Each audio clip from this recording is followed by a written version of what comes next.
afternoon, Doctor. We are from Group 6. So today we are discuss about the first Malaysia Development Berhad is known as the 1MDB. It's a settlement issued by April 2013. The 1MDB stated this about itself, its own quote, which is government owned and supported yet driven by the private sector thinking and practice. With the flexibility and also the private sector, it aims to fulfill the government visions. Bonds are issued as sources for funding and also companies' strategy and finishes. So which broke out in Hong Kong in 1983 was the time of the largest banking scandal in the history, will be the similar of the 1MDB's scandal because was found that Bumi-Putra Malaysia Finance be as a EMF. Hi, my name is Khadijah and I will be present about 1MDB company financial scandal. The most serious case against Najib includes 25 charges related to alleged transfer of 731 million by 1MDB to private bank accounts. This case is still unsolved. There are 17 money laundering cases against Rosmah. She pleaded not guilty to all charges. The Securities Commission is investigating the conduct of global auditing firms KPMG and Deloitte to determine whether they are complicit in the 1MDB scandal or simply at fault. The review evaluates the results and consider the best course of action. At least 6 countries including Malaysia and the United States are investigating 1MDB for possible money laundering. The US Department of Justice alleged that senior manager and their compliance stole more than $4.5 billion from 1MDB between 2009 and 2014.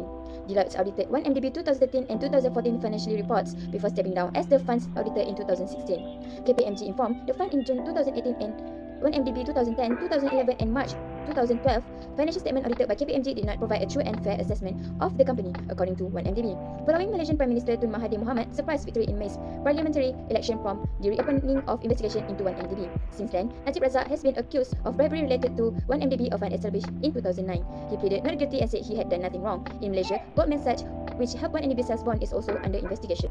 The alleged mastermind, Joe Low, was on international wanted list at that time, was charged with money laundering, while Najib was later charged with embezzle, money laundering and abuse of power. Najib was convicted of 7 crimes related to SRC International, a division of 1MDB, and sentenced to 12 years in prison. Prime Minister Najib UMNO Party MP Abdul Aziz Abdul Rahman was arrested and charged with bribery and money laundering, while Najib's lawyer Shafi Abdullah was also charged with money laundering and tax evasion.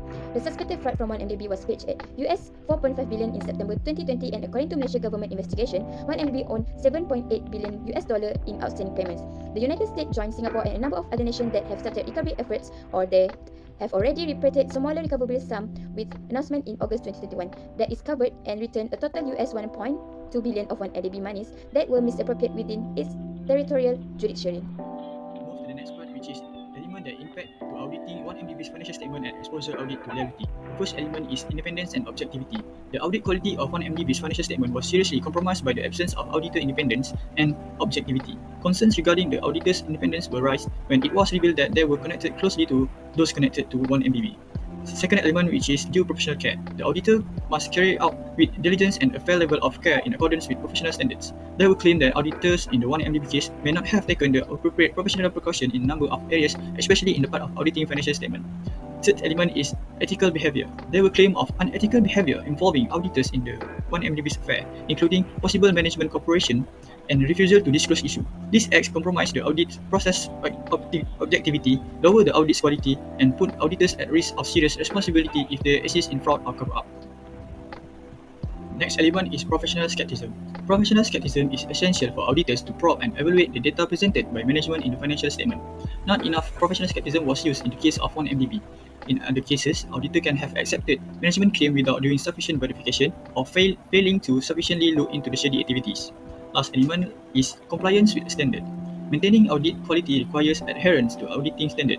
Concerns about auditing standard compliance in the 1MDB issue included possible non-compliance with reporting obligation and insufficient documentation. This resulted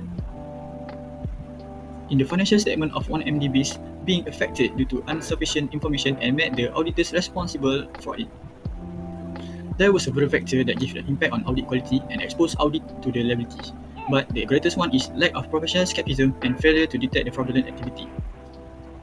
Auditor must evaluate and challenge the fact and assertion made by the reviewed business. While conducting audit, auditors are required to be impartial and show professional skepticism. However, they will claim that auditors in the 1MDB case had appropriate skepticism and missed the fraudulent action that were occurring. The auditors might not have followed strict and comprehensive process to find any possible anomalies. The auditor reputation and the accuracy of their audit judgment were significantly impacted by their lack of skepticism and failure to recognize the fraudulent actions. In this situation, it's critical to use professional skepticism to cast doubt on any financial transaction or activity that result in financial statements that are inaccurate or misrepresented, which will compromise the auditor's independence and expose them to more liabilities. Assalamualaikum warahmatullahi wabarakatuh. My name is Nur Amira Natasha binti Muhammad Zudi. My metric number is 288277 and I will be presenting regarding the recommendations on how to ensure audit quality and reduce audit liability. First is by performing quality audits. Quality audits require that auditors must obtain appropriate evidence and make appropriate judgments about the evidence. The evidence also must be both relevant and reliable in order to provide support for the conclusions on which the auditor's opinion is based. Second one is maintain independence. Maintaining auditor independence is as important as assuring correct revenue and cost reporting and classification.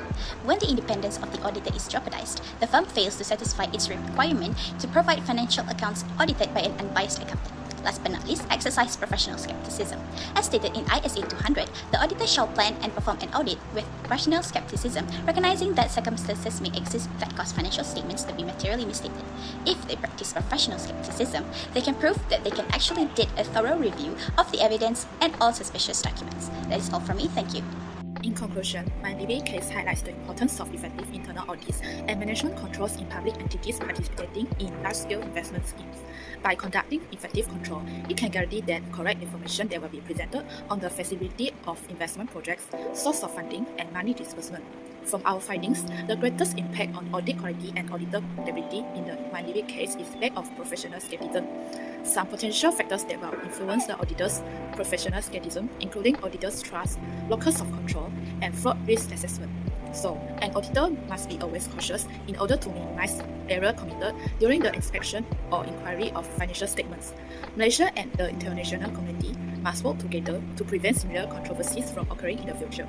So that's all from our group. Thank you.